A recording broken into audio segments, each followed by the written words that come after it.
So the topic is derivative. Derivative is any contract that has all three features, guys.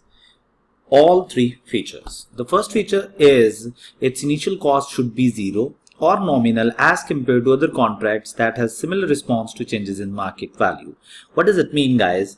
Initial cost will be zero in case of forward, future and swap contracts. So remember, future, forward and swap contracts. And initial cost could be nominal in case of option. So their initial cost should be zero or nominal. The second point is, guys, it will be settled in future. The third point is its value dependent on certain underlying items. If the contract has all three features, we will say it's a derivative. Now the examples are future forward contracts, options, swap contracts. So let's discuss the accounting and then we will be talking about these examples.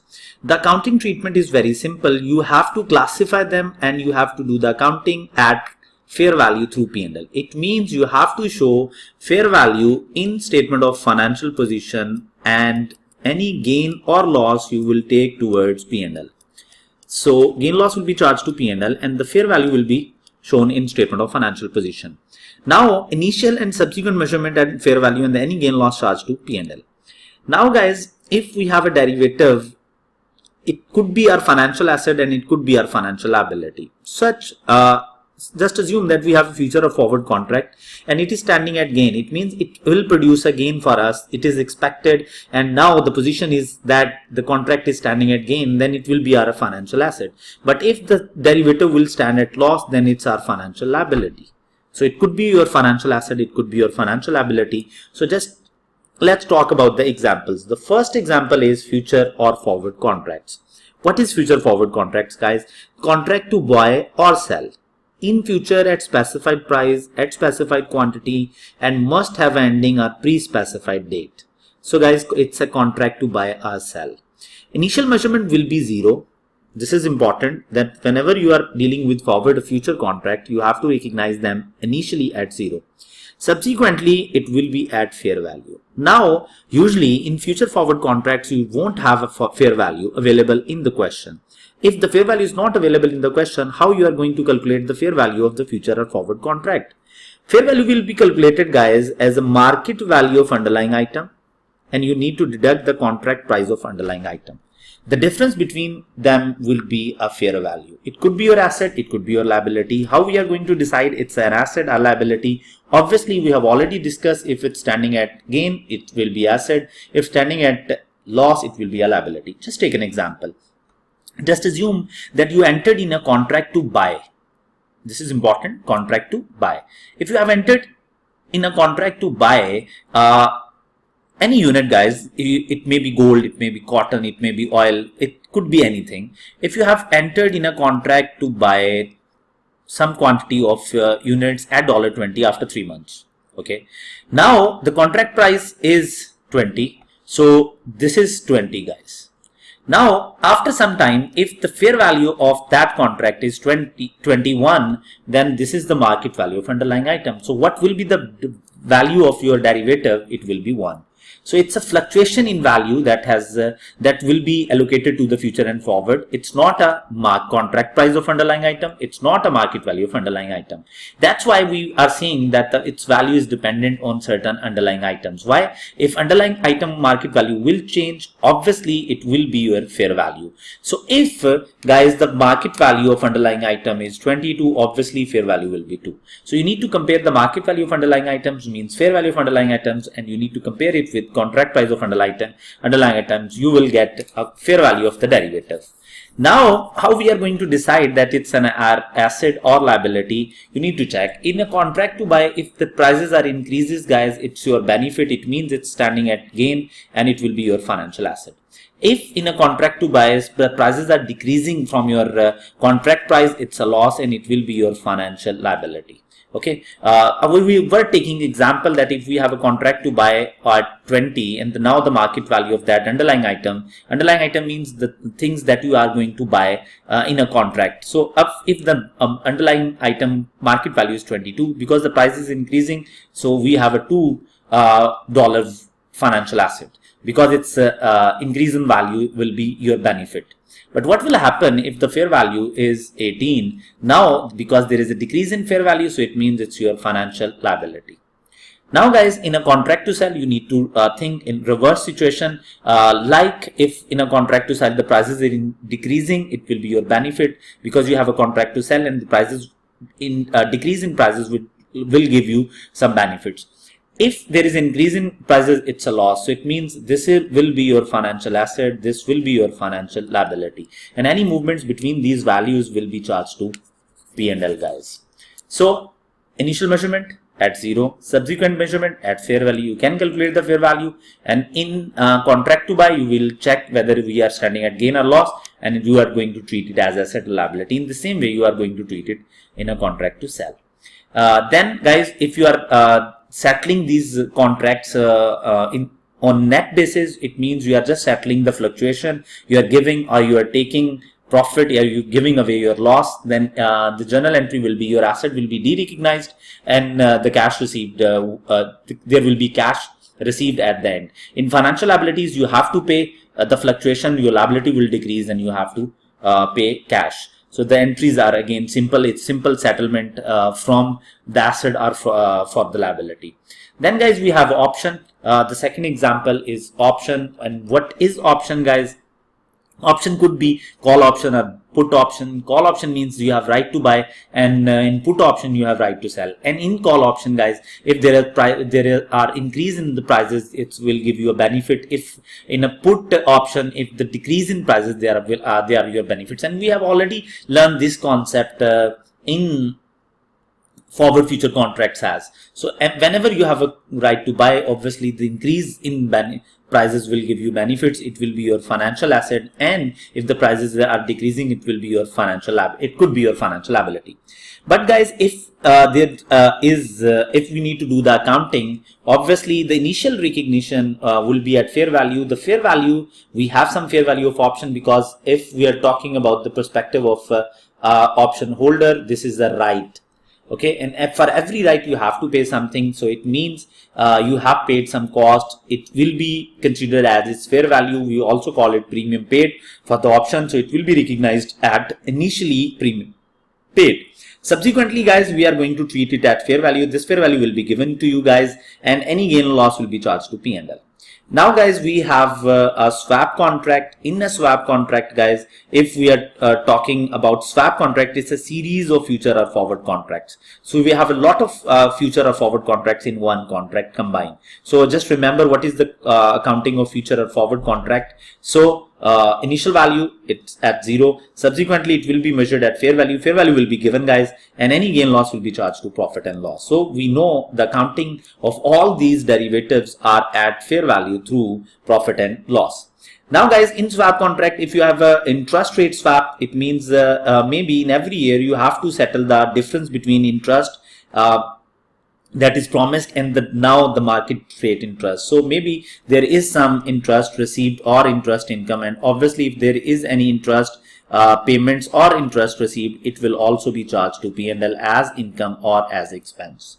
So this is all about derivatives guys. You need to learn it theoretically, as well as you should be comfortable with the accounting. Just assume that you have been given a fair values and you need to just deal them, and that's it. And even if you have some interest or received or paid on swap contracts, they will also be given to you guys. Now guys, we need to do what we need to do. It's embedded derivatives. What is embedded derivatives guys? Embedded derivative is a non-derivative contract will be combined with the derivative contract. Okay, so non-derivative contract plus derivative contract will make a hybrid instrument. So just you can take the examples. Derivative, we know option, future, forward. Non-derivative contracts other than future, forward and options. All contracts are non-derivative contracts. Now guys, the accounting depends on host contract. This is important. And which is host contract guys? this non-derivative contract called host contract. And guys, this derivative called embedded derivative. Now, what should be the accounting? It depends on the nature of host contract. If host contract is a financial asset, what is the example? So take the examples of embedded derivative. Investment in convertible loan. Guys, in this, investment is a financial asset and investment is combined with the option. If investment is combined with the option, what does it mean? It means option is an embedded derivative, investment is a host contract, which is non-derivative. So because host contract is a financial asset, so we will treat this here. Take another example. Investment in bond where interest rates fluctuates with gold prices. Now guys, investment is your asset. If investment is your asset, then what is extra thing? The prices, fluctuation in gold prices. It means you have also entered in a derivative of gold prices because you are going to enjoy the variation in gold prices along with this investment. It means we have future or forward contract of gold. So future contract of gold. This future contract for gold, guys, is your embedded derivative. This is your investment. So if financial asset is attached with the derivative, what will be the accounting, guys? This is accounting, and the accounting should be that you are not going to separate these both non-derivative and derivative contracts. No separations will be required. And what should be the accounting? Finally, hybrid financial instrument will be classified as fair value through P&L. It means you are not going to split. The whole instrument will be classified at fair value through P&L. Now guys, if the host contract is not financial asset, it's a financial liability or some non-financial contracts. You can take the example, issue of convertible loan, guys. Loan is a financial liability, and we know from IS 32 that option has already been added here. So liability is being attached with the derivative. So host contract is a loan, option is a embedded derivative. Now what should be the treatment? Now guys, if you have a lease or construction contract, then these lease and construction contracts will be your host contracts, and in foreign currency, then the currency fluctuation will also affect you. So you have a forward or future of foreign currency. So guys, what should be the treatment if it's a non-financial contract just like construction or lease contracts, or it's a financial liability just like issue of convertible loans? So there is the criteria. If the criteria is there, you can separate them. Otherwise, there is no need to separate them. Now you need to assess if the characteristics, accounting treatments are same, then obviously there is no separation required. But if both they are not separation, obviously they have different characteristics, different accounting, separation is required. Now listen criteria. If the economic characteristics are different, if the economic characteristics are different, then we need to split them. If the economic characteristics are same, there is no need to split them. Okay. Then guys, host contract should not be measured at fair value. If host contract is not measured at fair value, we know the derivative is measured at fair value because they are different, separation required. But if host contract is measured at fair value through P&L, it means the host contract accounting and derivative accounting is same. So there is no need to split them. Okay. Embedded derivative should also meet the definition of standalone derivative. And what is the definition of standalone derivative? We know what is the definition, guys. The first point is it has its initial value is 0 or nominal. We know initial cost is 0 for future forward swap and nominal is for option. Then guys, second point is it will be settled in future, and third point is that its value is dependent on certain underlying items. So if criteria met, guys, you are going to separate. So remember how you will remember the memorize the criteria. If the characteristics are same, no separation required. If all the characteristics are different, then obviously you are going to separate them. And the examples are given. So any contract in a foreign currency or issue of convertible loan, investment in convertible loan are the examples of embedded derivatives. These topics will be asked in a theoretical question in which you need to discuss the accounting treatment. So remember, derivatives are measured at fair value through P&L. Now guys, we are going to deal with hedging. And what is hedging, guys? Listen carefully. It's a method or technique to mitigate risk. It's a method or technique to mitigate risk. We know this, what is hedging, but in hedging, guys, we always having two items. The first item is hedge item and the second item is hedge instrument. Now what is hedge item, guys? Anything, it could be your financial instrument, it could be your non-financial asset, it could be your liability, or it could be highly committed transaction that exposes the entity towards risk. So anything that brings risk for us is a hedge item. Then guys, we have hedge instruments, anything normally derivative that is used to mitigate risk, that is used to mitigate or minimize risk. So normally it means derivatives are used as a hedging instruments. Normally organizations use it as a hedge instrument. It means it could be used for the speculation and it could be used as a hedging. So there are two uses of derivatives, guys.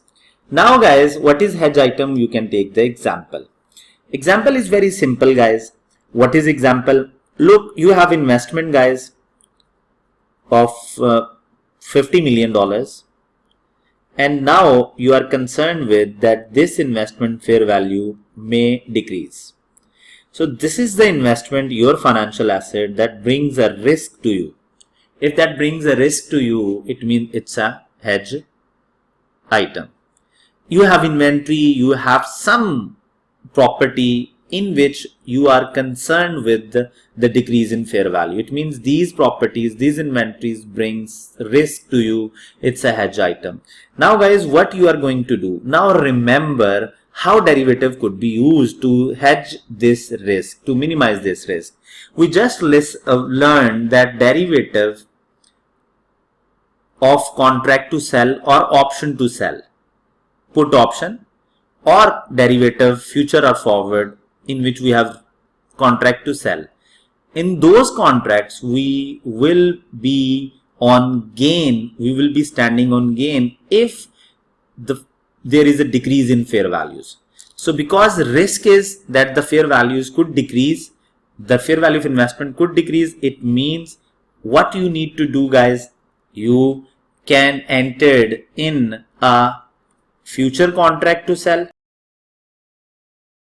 or you can enter in a put option. But we know put option as its cost, but its option, ultimately you don't need to incur the loss. If there is a benefit, you can enjoy that benefit. So future contract to sell. So you can enter in a future contract to sell, because if investment will decrease, guys, if investment price will decrease, you will get loss on hedge item, but these contracts, any one of them will give you a profit. So your net position will be same. It means you have hedged your risk. So guys, now the next concept in this is split gain or loss on a hedge instrument in two portions. We are going to learn in a while. Now guys, what is important? Remember, in hedging we have hedge item and hedge instrument. Now guys, in every hedging, what you need to do, listen carefully. Whenever you have are entering in a hedging arrangement, what you need to do, guys, you need to apply the hedge accounting criteria. So there is a accounting criteria for hedge, and there will be two situations: if criteria met and if criteria not met. Guys, if criteria not met for accounting for hedge, obviously you are not going to apply the hedge accounting that we are going to learn in a while. But if criteria met, guys, what we are going to do, we are going to do the hedge accounting. So remember, in every hedging, you need to apply the accounting criteria. If criteria met, hedge accounting will be applied. But if criteria is not met, there is no need to apply hedge accounting. What you are going to do, you will be applying the simple accounting, normal accounting. So no hedge accounting principles will be applied. Now, what is the hedge accounting criteria, guys? There must be a formal documentation. It means it's a formal documentation in which you have already mentioned what is hedge item, what is hedge instrument, and what is the nature of risk. There should be an economic relationship between hedge item and hedge instruments. What does it mean? The economic relationship should be opposite in nature. Guys, we just take an example, and the example was, if this investment price will decrease, this price will give you loss. But because we have a contract to sell, in contract to sell, decrease in prices will give you gain. So look, there is an economic relationship. If some underlying items value is decreasing, this is giving you loss, but this is giving you gain. This is in opposite. So in order to hedge the risk, both hedge item and hedge instrument should produce the opposite results. If loss, here will be gain. If here is a gain, loss, obviously we will have gain on investment. Then guys, the fact of credit risk does not dominate the value changes that result from economic relationship. It means the risk should not be a credit risk. The risk other than credit risk will be dealt under the hedge accounting. Credit risk is that if you have investment in debt, the other party may default and may be unable to reimburse you a full amount. If this is the risk and you are going to hedge this risk, obviously hedge accounting will not be applied in these type of hedging. Then guys, what's next? The hedging ratio should be same. What does it mean? It means if you have investment of 50,000 guys and you have future or forward contract for some amount, the amount should be around 50,000 guys. Okay, and the ending date should also be same. So this is the criteria. If criteria is there, so now we are going towards hedge accounting. So hedge accounting, guys, you need to split first a hedge into two categories. Although there are three types, but the third type is not in our syllabus. So types of hedging, the first hedging is fair value hedge. What is fair value hedge, guys? In this, what you are going to do, you are just trying to manage the risk of increase or decrease in fair value. So what risk is involved in this type of hedging, guys? It's an increase or decrease in fair value risk. We also take an example of investment in which we are concerned about the decrease in fair value of the investment. If we are doing hedging of these kind of risk, it's a fair value hedge. So remember from the name, what is the name? The risk involved is the same. Now guys, what is the accounting? So what is the accounting? You need to deal with the hedge item and hedge instrument. Listen carefully, guys. Let's go to the hedge accounting. In hedging, you need to divide this hedging into two types. Although there are three types, but the third type is not in the syllabus. The first type is fair value hedge. Why we call it fair value hedge? Due to the risk involved. What is risk involved? Risk is of increase or decrease in fair value. So risk is increase or decrease in fair value of some assets or liability. Obviously, it's a fair value hedge. So in fair value hedge, what you need to do, you need to first identify what is the hedge item in this fair value hedge. If hedge item is fair value through OCI investment, this is one situation. If hedge item is other than this investment, anything, it could be at amortized cost investment, it could be at fair value through P&L investment, it could be some non-financial assets. Okay, so there are others other than fair value through OCI investments. Look, now what is the accounting? If it's a fair value through OCI investment, guys, then you are going to treat this hedge item at fair value through OCI. Okay, and your hedge instrument, which will normally be derivative, it will also be accounted at fair value through OCI. It means you are going to treat them under fair value through OCI, fair value through OCI. What does it mean? It means in balance sheet you are going to write fair value and the gain loss will be charged to OCI. In the same way, in balance sheet you are going to write fair value and the gain loss will be charged to OCI. So it means hedge instrument accounting is dependent on hedge item. So if hedge item is other than fair value through OCI investment, always measure hedge item at fair value through P&L and hedge instrument at fair value through P&L as well. So it means the hedge instrument, which is normally derivative, will follow the accounting treatment of hedge item. So why this is due to matching concept. So you can say the basic concept between the basic concept behind the hedge accounting is matching concept. So guys, what is the second type of hedge? Second type of hedge is cash flow hedge. Now because the word is cash flow, it means the risk is of movement in future cash flows. You are concerned with the increase or decrease in future cash flows, guys. So there is one situation which is hedge item. The second situation is hedge instrument.